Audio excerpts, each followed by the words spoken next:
हा प्रश्न magnetic effect of current या चॅप्टरवर AIPMT 1996 ला म्हणजेच नीटच्या परीक्षेला 4 मार्कासाठी विचारलेला आहे.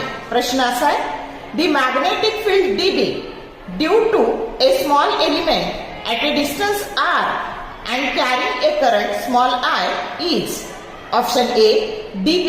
आता जे बोल्ड फेस लेटर आहेत ना इथले ते व्हेक्टर आहेत, तर DB that is equal to μ0/4π I into bracket DL into R divided by R. आता vector DL into vector R आहे वरचं न्यूमरेटर.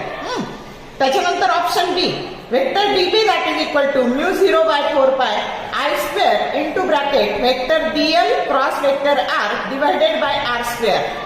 ऑप्शन सी आहे vector DB that is equal to μ0/4π I square into bracket vector DL cross R divided by R. आणि vector option D आहे vector DB that is equal to μ0/4π I into bracket vector DL cross vector R divided by R cube.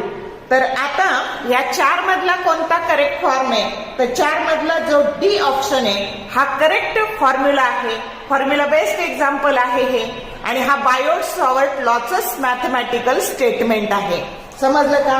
म्हणूनच या सगळ्या competitive एक्झामसाठी फॉर्म्युले खूप चांगले करायचे असतात.